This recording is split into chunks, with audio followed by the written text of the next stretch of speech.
Offensive Player of the Week. And then Elena Molden got Defensive Player of the Week. Those are the first career honors for both of them. This week, the Lobos go to Abilene Christian, and they have 3 matches, 2 on Friday, 1 against Green Bay, 1 against Abilene Christian, and then they close out the weekend against Texas Southern on Saturday. So, Coach, we'll start with an opening statement, and then we'll take some questions. Yeah.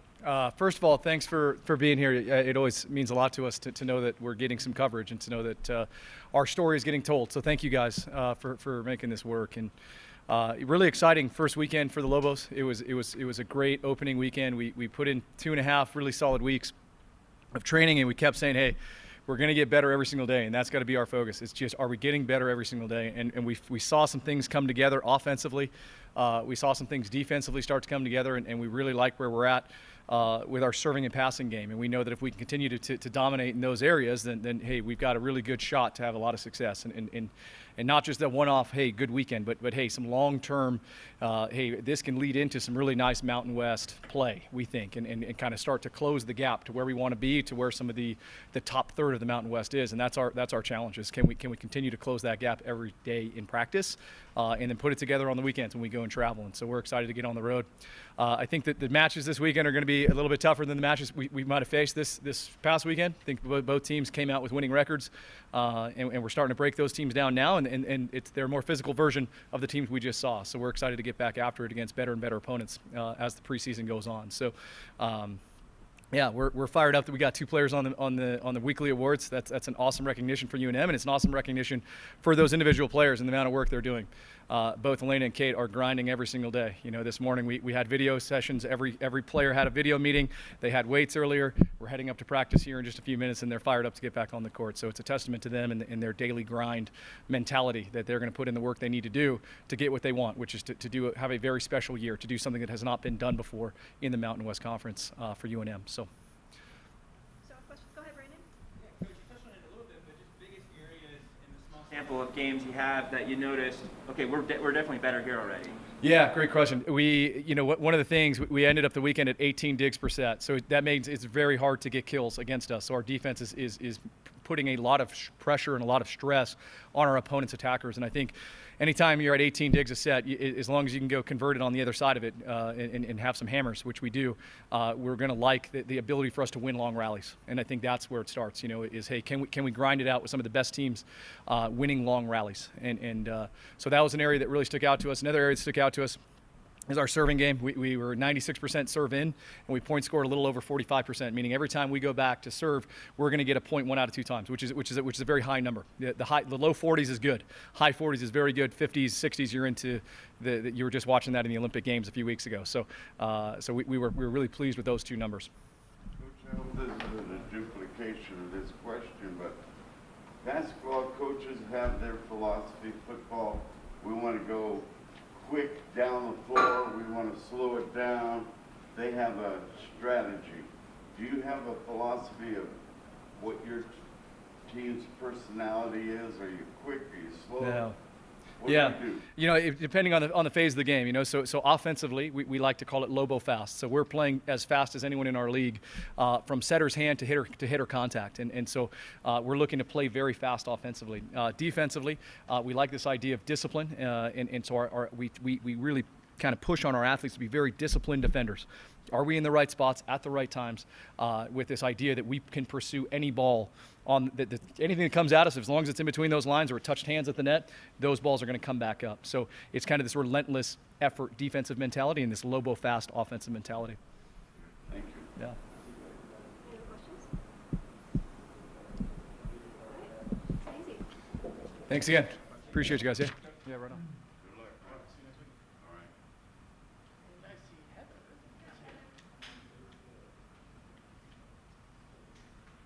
Come on up, Coach. Ooh, you went with the turquoise shirt. I like it. The turquoise? Turquoise? Women's soccer had actually a long week. They started the week with a 5-1 win over Dixon State. That was down in Las Vegas. Then a one-game exhibition, 2-day night sojourn against Adams State that took a lightning delay to slow it up, but that was 10-1. And then lost on Sunday 3-0 to Oregon State. Host Washington at home at noon. That is a noon contest on Sunday, September 5th. Yes, what he said. Yeah. Good to see everybody again. It's been a little bit of a roller coaster so far this year, and I think that's typical when you have a lot of young players that you're asking a lot of, and I think certain games are really rising to it, and other games are a little much for them right now. But those are the games that you want them in because it's how you learn and grow. And so no one wants to take a loss, especially when you have a Pac-12 team come here. But we also want to be the team that Pac-12 teams come to play. So if you want that responsibility, then you have to take that responsibility both ways, and we're prepared to do that. So again, we have a big game this weekend on Sunday. Washington's coming here, which is a big deal for us. And hopefully we can learn from Sunday and continue to get better. Coach, when you have a young team and you're playing a game like the most recent game and you're not getting the offense, or at least the goals, Yeah. Do you notice something in them as to, is it important to you to notice how they're adjusting or adapting to those situations when they may be 1-0 and then 2-0 and then ultimately 3-0? Are you looking to gauge their ability to handle those types of situations? Yeah, for sure. I mean, it's for us, there's two ways you can approach that game. You can sit and in soccer call it park the bus, like just put a lot of numbers behind the ball and try to defend it, or you can play and you can try your style and see if you can get better at what you actually do, and we believe strongly in that. So we actually did create some very good chances in the first half, a few that I thought were a little unfortunate. But the big thing for me is that the players keep learning and they keep growing and they keep doing the things that we ask of them and they keep competing. And I think you saw that, the large majority of the game, despite it being a hot game. So it's only a loss if you don't learn from it, and our team will definitely get better. Coach, when does the positive, exciting carryover kick in from all the success you had last year? Yeah, new team, new year, a lot of the same faces. So I know we have some strong veterans, but we also have some players in key positions that are earning those positions that are young. And you only get experience by experience. So they need to be in those games and feel that kind of pressure. And I want to be a team that competes with Pac-12 teams every year. So we want them here, and if that means that we have to take a loss the way we did, we will. But I think that game's a lot more valuable to us than beating Adams State 10-1 or something like that. So Does that carryover already kick into you? It's a new year. It feels that way. Like it's the same players, but I think for us, we have to readjust and reevaluate every year. That's our goal, get better. Could you just talk about the upcoming week, Coach? Yeah, so Washington coming here. So Washington was preseason 15th in the nation. Their record is deceiving because they lost to North Carolina, who I think is number 2 in the nation, and Duke, who is number 7 in the nation. So they come in having 2 really good games under their belt. They're a team that we've played multiple times in the past, but at Washington. But 3 youth national team players, some really exciting kids coming to play on our campus, which we're excited about. We're up for. So it'll be a real tough battle for us, but one that we're looking forward to. You talked about playing Pac-12 teams, and having on the schedule is one thing, to have them in your place is another thing. The importance of what it means for your program to get those schools to come here. Yeah, it's a big deal, and it's not always easy to get them to come here. It's because New Mexico is geographically a little bit isolated. It's hard to do. So to me, it's a huge sign of respect that they know that they're going to come here and get a quality opponent and play on our beautiful facilities, and people are up for that game. So for those teams to come here is exactly what we want. Like I'd much rather have a loss to a really good team than a win over someone that you're not learning and growing. And for our program, we want to be a contender every year, to be in the NCAA tournament. So if you want that, you need to embrace those teams and battle against them. So them coming here is a big deal.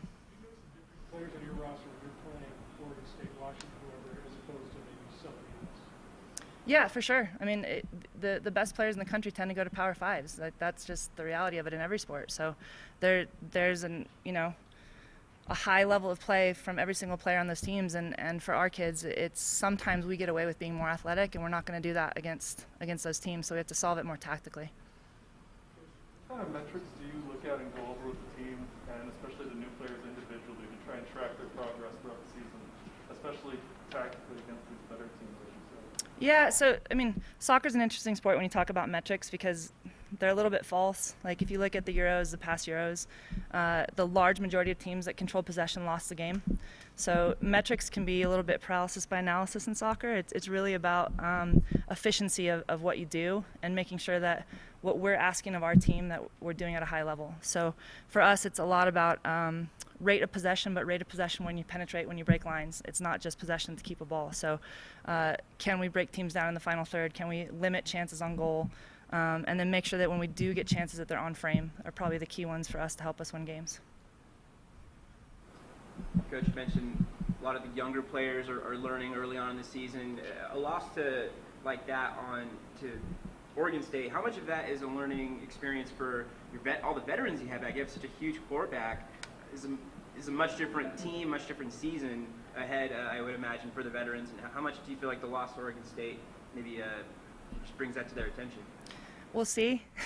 Yeah, I mean, today's a day off for them, so it's how you respond. And this group of players has, like, I would never ever question their character or their work ethic ever. They bring that every single time that we play. So I think when we're back on the field tomorrow, a response to making sure that when we do play Washington, who's a better opponent, that we raise our level. And that's the next test. You can talk about all you want, but you have to. It's the actions that count. Anything else? Thank you, guys. Thank you. Thanks. Thank you. Coach G's here. He'll come up in a second. I have the releases. I'm waiting. I'll pass it out once we get moving there. He's got a little bit of a special announcement that I want to wait and hold these off for. A reminder, parking is going to be back to Baseball East. That is the lot we were in, which is the lot behind the right field fence for baseball. So we're no longer in that Baseball South where you got to wait and park after all the cheerleaders and all those folks get there. So we're back in Baseball East. I'll have other stuff as we go on, as we get closer to the game, just on some of the different policies. It's not crazy. Also a reminder, post-game will now be downstairs. No, I just said, you're not listening. I will pass these out in a minute. I got to do a special thing. I'll pass it out in a second, Brandon. I will bring one right. You're just like my children who don't listen to me either. The post game will be downstairs in the weight room, where it used to be.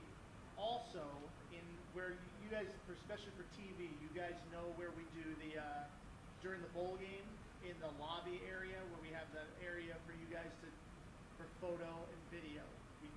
That's where we're back to. So you guys can do stuff there. The only thing we're going to ask is because of COVID, don't go through the tunnel.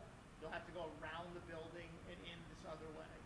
But you guys will have power and tables and cover, so it'll all be there, which should be better. And then Ron doesn't know this because he hasn't been here, but 4, 7, and 13, you guys will have the one car that can park over by the bike racks like you usually do for practice.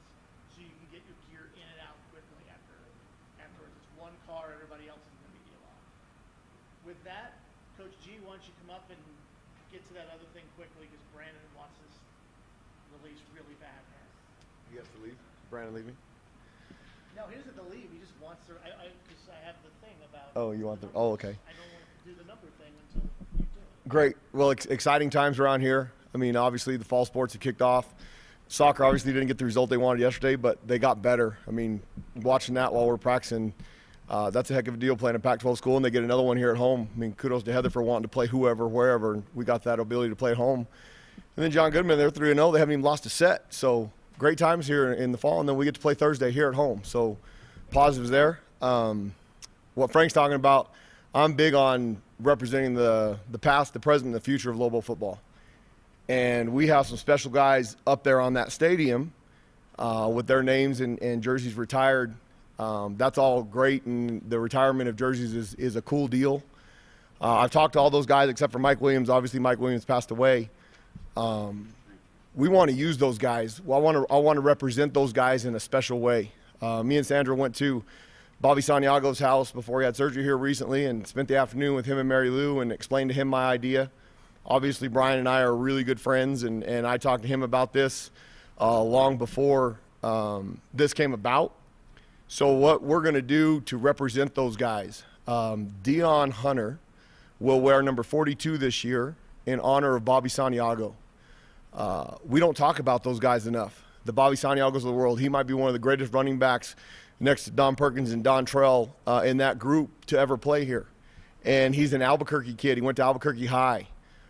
He won a conference championship in 1962. He was a part of those teams, of Coach Weeks' teams. His best friend, Jim Cromartie, who was the quarterback of those teams, still lives here in town. Then Brian Urlacher, obviously, in my opinion, the greatest defensive player that ever played here, and I'm going to hurt some people's feelings, but that's okay. Representing him, Rico Hanna is going to wear number 44. And my hope is that when the games are on TV and Robert and those guys here locally, when they talk about Dion Hunter, they talk about Bobby Santiago and what a great, tremendous career he had here and what he did for our program. And obviously everybody knows what Brian did for our program and what he did with his NFL career. But I don't want those guys to be forgotten. I think we represent those guys. Our current football team represents the past, all those things that those guys did to give them what they have today needs to be honored. And so instead of just looking up there on the scoreboard and seeing them, we're going to use them. We're going to represent those guys. I mean, I don't think there's any other better way to represent somebody than honoring somebody by wearing their number and talking about it. And Bobby and Brian were great. When I first took the job about 3 weeks into it, we had a former players group get together, and Don Perkins showed up for that. What an unbelievable human being he is, and obviously I'm a Cowboy fan, and I'm not afraid to say that, so he had a great career there from being a Lobo. So we will represent him also. We haven't picked anybody for this year. And then obviously we've used Terrence Mathis's number, and Luke Wysong's wearing 15. I think that stuff is really important to our program. So those guys are going to wear those numbers. We haven't worn those numbers around here in a long time. Obviously 44 has been since Brian left. I mean, Gary Davis wore it the year after, and Gary Davis was a great linebacker. But 42 hadn't been worn in a long time. And Dion took great pride when I asked him. He's a New Mexico kid from Cleveland High School here locally in the metro area. Bobby Santiago from Albuquerque High. I think that's a really cool deal. So you'll see those guys out there this year in those numbers. And if you're wondering why, that's why. And if you want to be mad at anybody about it, be mad at me, because I'm the one who pushed this. And Eddie and the administration was great. And obviously we talked to those guys and they were all about it. And Bobby was here for the movie night. Santiago was up in the stands. Him and Jim Cromartie were sitting up there, and I was able to visit with them. They're Lobos now. They are Lobos through and through, and to be in the stands and see what we're doing is exciting to me, because I want every former player involved. It's their program, and we just represent what they gave us. So that'll move on from there. You can did you already hand it out? Yeah. You're quick, man. You're like a little leprechaun. I didn't even see you moving around. It's awesome. Now we'll move on to Thursday. I can't wait. What an exciting opportunity to come and play in front of our fans, to play finally in Albuquerque. It's been a long time coming. Last year, I mean, people have asked me, were you disappointed? And you know what, to be honest with you, I wasn't disappointed for the fact that everything was happening so fast, and we were trying to figure out how we were going to play in what fashion whatsoever. It didn't matter to me where. It was the opportunity to play. And President Stokes and David and Eddie and those guys made the decision to go to Las Vegas and compete. So I didn't think, I was excited to have the opportunity, and our kids did a great job. Well, now we have the opportunity, and it does mean a lot. Obviously, I'm from here, so I'll have a lot of family in the stands. I mean, I say it all the time, I'm related to half the city, so half the city shows up. I think my family's probably more nervous for me than I am, just because of the opportunity to play in front of them and being from this place and going to football games since 1980, and it was actually 81, but being 4 or 5 years old and my dad bringing me those games, and my dad is as big a Lobo fan as they come. For me to be able to represent our team is really cool. But it's not about me, it's about our football team. And those guys deserve the opportunity to play in front of a stadium that has a ton of people in it. They've been through a lot since before I got here, and even now with COVID and everything that I've done. They've done everything we've asked, and in a great fashion. We've improved. Okay, I'm not sticking away from my stance of this is a marathon, not a sprint. We're still in the beginning phases of this marathon. But they've done everything we've asked them to do. They've given up a lot of things to compete at this level. Imagine being an 18 to 22-year-old college student who's told you can't leave your dorm. You can't leave your apartment. You come to practice, you go to school, you go home. For the first part of that year, you go to school online in a computer in this building, and then you go home. And if I catch you running around and out and about, I'm going to kick you off this football team. That ain't the way to live. But that was the reality we were in, and they took to it. I'm proud of the way they did. And then we tell them we're going to go to Las Vegas. You're not going to see your girlfriends, your friends, your families, and I don't know when we're coming back. Yes, sir. They got on board and they did it.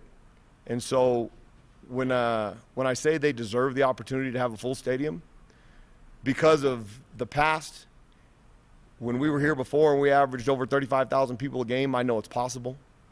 I know what they deserve. And now, you win, they'll come. I know that. And we're going to win plenty around here. I want people to believe in what we're doing, show up, and make it easier. Because if you come now, it'll happen a whole lot faster, I promise. It's going to happen, but we can make it happen faster with your help. So moving on to our opponent, Houston Baptist is a great football team. Last year they played in the spring, or they played in the fall. They did not play in the spring. They played 4-game season in 2020. They played Louisiana Tech. They played North Texas. They played Texas Tech, and they played Eastern Kentucky. They beat Eastern Kentucky 33-31 in a great football game. They lost to Texas Tech by 2. Had opportunities to beat Texas Tech in Lubbock. Louisiana Tech and North Texas both outscored them, but they put 30 points up on everybody they scored or more. So they have they have a great scheme. Now they've lost some players, the quarterback and their 3 top receivers, 2 twin brothers and Ben Maslin, who was a kid from Poway who I was in San Diego, knew about. They went to Western Kentucky with their offensive coordinator. That's the first time I've said that around this building. I mean, I'm sure our kids know, but I haven't talked about it. So if they watch this, they'll probably look into something if they didn't. But that doesn't mean they're not going to be just as good. Schematically, they do great things on offense. They average over 500 yards a game on offense. The quarterback that they're replacing, the gentleman that left, Blaine Brenson, is a big-time runner. In high school, he's really athletic, but in high school, he can throw the tar out of the ball. He only had 6 runs and 1 pass last year in their 4-game season. You can see how athletic he is. Now, they used him as the running quarterback last year. They'll use him he's their main guy, and they throw it for a ton of yards. So I'm sure from watching his high school tape, he has plenty of ability. And then defensively, they play really hard. Now, they gave up some points last year. That comes to philosophy. They want to score as much and as fast as they can. But they've done some things defensively on tape that could really cause you some problems. If it gets into a scoring battle,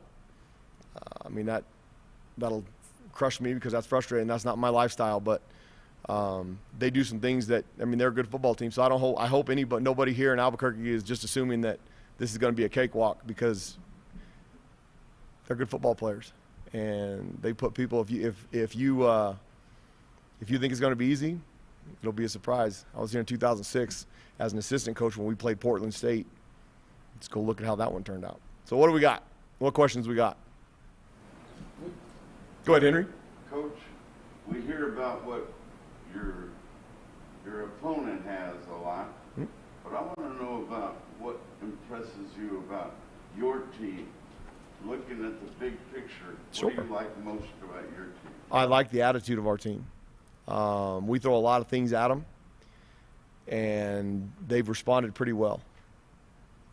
I'm a big believer that things you do are habits. Losing is a habit, and we have a habit of losing around here in our football program. That needs to change.